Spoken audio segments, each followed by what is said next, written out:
Começa agora. Diário Econômico PicPay. Uma análise das principais informações que impactam os mercados, A economia global e do Brasil. Apresentação Marco Caruso. Fala pessoal, bom dia. Hoje é quarta, 9 de agosto de 2023 e esse é o seu Diário Econômico. No fim, o nosso Banco Central realmente tentou adotar um tom mais belicoso contra a inflação na ata que ele divulgou ontem. Só que no fim do dia o mercado preferiu olhar com mais carinho para o parágrafo que eles descrevem o que tem que acontecer para eles acelerarem o ritmo de cortes da Selic. Fica de fato mais difícil segurar a curva de juros na unha depois de começar com um corte de 0,50.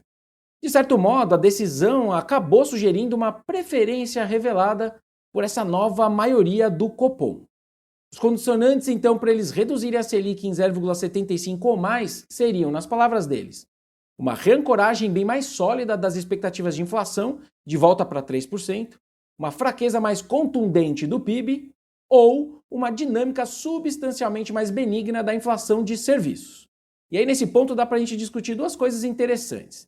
Primeiro, eles foram bem categóricos, vocês viram aí nas expressões que eles adotaram. Eles falaram em reancoragem bem mais sólida, em fraqueza contundente e também numa dinâmica substancialmente mais benigna da inflação. São frases fortes, né? É aquela tentativa justamente de segurar os ânimos dos mercados no gogó. Só que vejam, os mercados preferiram se apegar num ponto que pode parecer banal, para quem não está ali acostumado com esse mundo de acompanhar os documentos e as falas do BC, só que sim acabam fazendo preços nos ativos. Vocês viram ali que quando eles falaram dessas três condições para ir para 75 de corte, eles usaram a conjunção ou.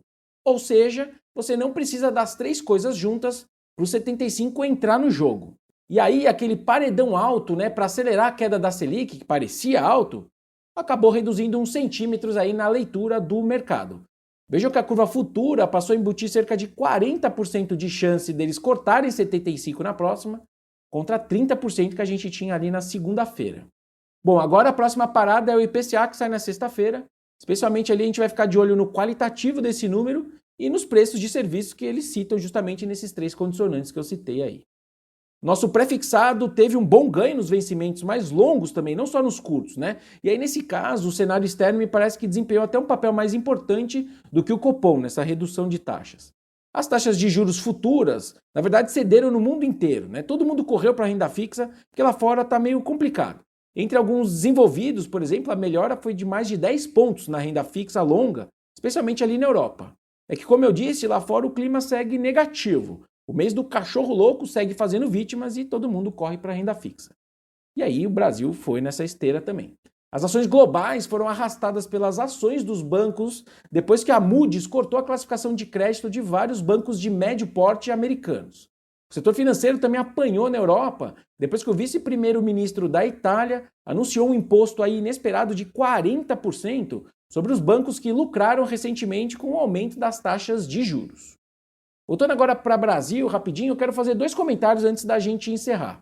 Primeiro, o Ministério da Fazenda divulgou um estudo ontem sobre os impactos da reforma tributária com base no texto que foi ali aprovado pela Câmara em julho. Pelas contas deles, num cenário factível, a alíquota básica dos novos impostos que vão ser criados seria de pouco mais de 25% para manter a carga tributária atual. Eu estou falando, obviamente, da soma das alíquotas do IBS e da CBS, que seriam os nossos impostos sobre o valor agregado, ou IVA, como o pessoal chama lá fora. A Fazenda reconhece que é elevado, esses 25%, para padrões internacionais. Mas seria o preço que a gente vai ter que pagar pelo alto peso que a gente tem da tributação de consumo. Obviamente, esses percentuais ainda vão depender de toda a tramitação da reforma no Congresso. Mas é aí que justamente mora o perigo, nas exceções que o Congresso está criando. Então, toda vez que você ouvir que um setor vai pagar menos imposto, menos IVA, saiba que alguém vai pagar mais por isso. Nas contas da Fazenda, as exceções introduzidas ali pela Câmara na reforma já subiriam a alíquota padrão para algo perto de 5 pontos percentuais. E para finalizar, o destaque da agenda do dia são as vendas no varejo de junho. O varejo tem mostrado sinais de fraqueza aqui no Brasil e nenhum desconto temporário nos preços dos carros que a gente viu ali em junho, por parte do governo, devem salvar o número de hoje. A gente vê aqui quedas mais fortes no varejo, que lida com itens de menor valor agregado, tipo supermercado, Mas a gente também vê quedas no ampliado, que inclui automóveis e materiais de construção também. A gente, de fato, então, está numa desaceleração da atividade econômica aqui no Brasil. Por hoje é isso, turma. Bom dia, bons negócios e sorte sempre. Você ouviu? Diário Econômico PicPay. Uma análise das principais informações que impactam os mercados, A economia global e do Brasil. de segunda a sexta, às 6 da manhã, no Spotify e YouTube.